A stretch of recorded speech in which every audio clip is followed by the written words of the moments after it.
So in 2 Corinthians 12:9, we saw that Paul said, and God's answer to him was that my grace is sufficient for you, for my strength is made perfect in weakness. And then Paul says, most gladly therefore will I rather glory in my infirmities, that the power of Christ may rest upon me.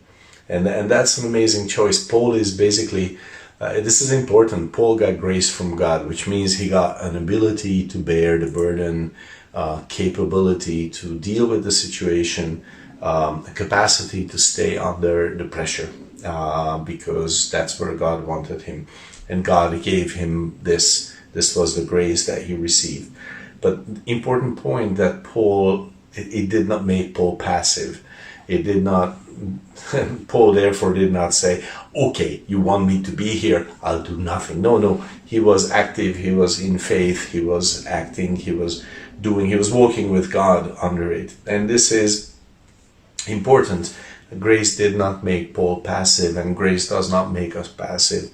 It makes us able to continue without being owned by bitterness, fear, pride or despair or stubbornness or anger or whatever else. And this is important. So we have these two choices. The old sin nature in us, our selfishness, our self-centered ego has its own way, and then the Holy Spirit in us has another way. And that's what we're talking about here, living life as a disciple of Christ. And that is, of course, the way of the Spirit. The old sin nature always tries to avoid inconvenience because it serves itself and no one else. It doesn't serve anyone but itself. And so therefore it tries to avoid inconvenience always. In the Spirit, walking with God, a believer can serve someone higher than themselves. And this is so important because in the old sin nature, there is no one higher than I. I have to serve myself. I am the only one worthy of service, obviously.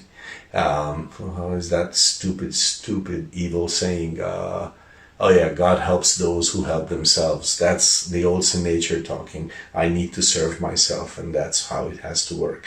But when we walk in the Spirit, we can say, well, God is greater than I, and I can serve Him. He's beyond me. And this is one of the great differences between the old sin nature and the Holy Spirit's leading in us. This is the great difference between grace in our lives and our own strength. The reason the flesh, the old sin nature, demands an escape before obedience is that the flesh does not want to obey at all. It's not interested in any obedience. So it will say, no, first give me an escape, God, and then I will obey you. And then God gives an escape, and then of course it doesn't obey. It never wants to obey. It doesn't matter that there is strength and ability to bear it available for me. God says, okay, just come to me and I will give you strength. I will give you an ability to bear it. And my old sin nature says, no, we need an escape, and then we can talk about the strength and ability part. But contrary-wise, the Spirit in us wants to obey God. And therefore, of course, Galatians 5:17, the battle inside happens. You can read that if you want. I encourage you to.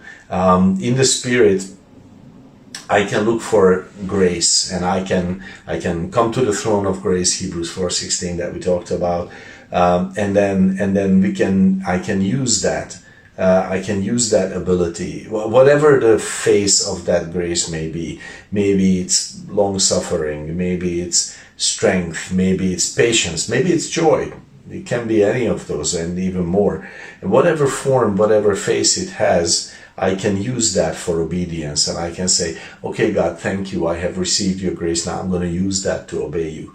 And then I can check if that escape route is actually God's way or not. And then I can make a conscious choice. I can make a spiritual choice. I can make a wise choice and say, nah, that's not God's way out. Or it is God's way out. And yes, I can move that way.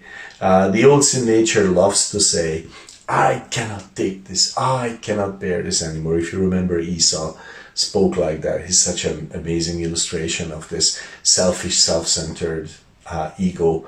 I cannot bear this, so I am free to sin. I cannot take this. I'm such a victim. I cannot do this any longer, so I am free to sin. The Spirit says to us, look, you may be weak. You may be weak, but you are not abandoned. You're not alone. You're not without help. So that's why Galatians 5:16, this I say then, walk in the Spirit, and you shall not fulfill the lust of the flesh. God bless your day.